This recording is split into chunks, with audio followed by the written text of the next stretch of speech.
Thank you for joining Wars of the Roses as we begin with Part 1, Introduction from Facing the Sphinx by Marie L. Farrington. Facing the Sphinx by Marie L. Farrington. Ignorance and fear are the two hinges of all religion. Good sense.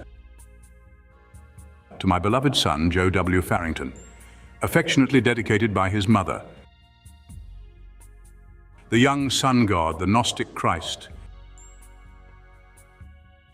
Description of the frontispiece. Under the foot of a youth lies a crocodile that symbolizes darkness as opposed to light. It does not necessarily represent always the dark side of nature, but under this aspect, the crocodile becomes the true ideograph of evil, for this is the source of spiritual blindness. The youth who is portrayed as treading upon the crocodile impersonates the newly born sun. He was represented in an identical position by the Egyptians, who called him the young Horus. And from them, the Gnostics derived their mythical Christ, the abstract principle which conveyed an idea of rebirth, of regeneration. This is an occult phraseology replete with arcane significance. The Christ and the cross were both linked closely together because these two words are synonymous. They found an outward expression in the visible sun when in the act of crossing the ecliptic. It is a generally well-known fact that our sun entered the sign of Pisces in the year 155 BC, and that since that event occurred, the fish has been an emblem interwoven with the symbolism which is derived from the Christ. Therefore, the Catholic Church has especially preserved the emblematical fish as it existed before the establishment of Christianity.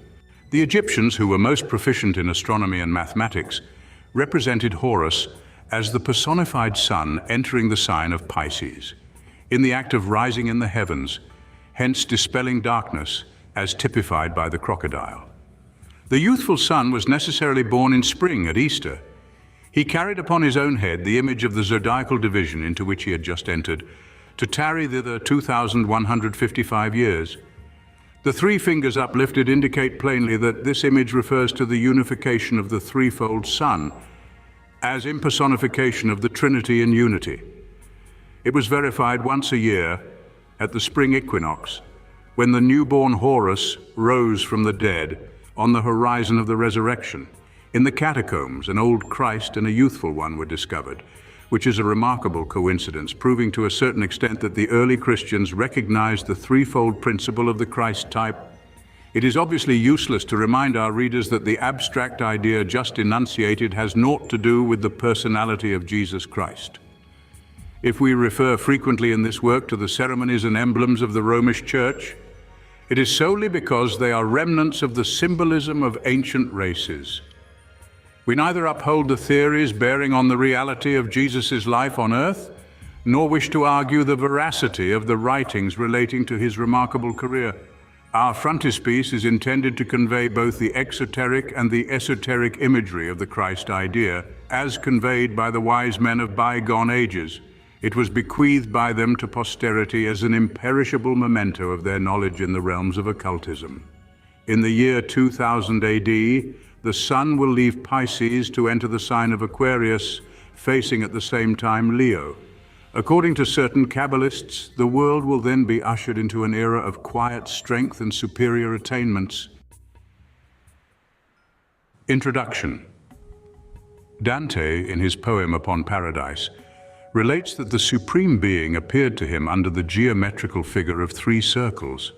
The latter formed an iris whose lively colors generated each other.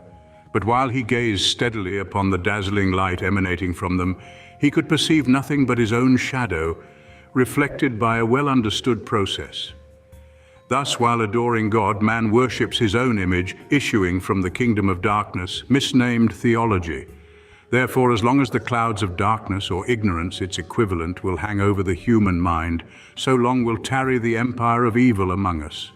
Knowledge alone will dispel the thick mist shadowing the bright sun of wisdom. The only aim of this book is to foster the study of symbolism and of the inner interpretation of the so-called sacred scriptures. In the first excitement caused by the revelations made by the theosophical leaders, many of their adherents took a stand against the Bible, reviling it in the most profligate terms. Their indignant outbursts sprung from their innocence from eating of the book.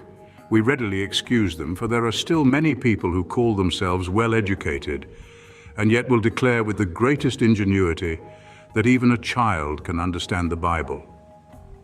This statement is so ludicrous that it becomes a rather difficult task to comment upon it, because those people are so rooted in their prejudices that they have built almost an insurmountable barrier between their narrow-minded world and light and truth. We have no greater teacher than the heavens and nature. These are the two great books which contain the wisdom of all nations.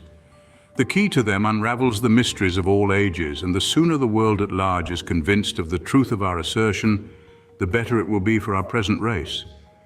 Therefore, we offer the present study of symbology to the public, not as a complete and exhaustive treatise of such a complex system of thought, but as a modest effort towards helping others still less favored than ourselves.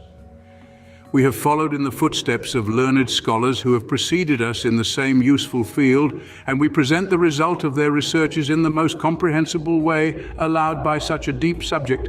If we contribute our mite towards the revival of the ancient mode of thought, which can be found partly in the Bible, if understood, and partly in the sacred and profane literature of Egypt, India, Persia, Chaldea, Central America, China, Greece, Rome, etc., we will be amply rewarded. For to dispel the clouds of ignorance which are still hanging over the human intellect is to conquer and uproot wickedness. Let us eat of the fruit of the tree of paradise, so that by acquiring the knowledge of good and evil we may always be wise enough to choose good and eschew evil. The author, San Francisco, July 7th, 1889. Thank you for watching, and please don't forget to share, like, subscribe and comment, and if you can, please consider donating to Wars of the Roses. Links to PayPal and Patreon are in the description. Thank you so very much.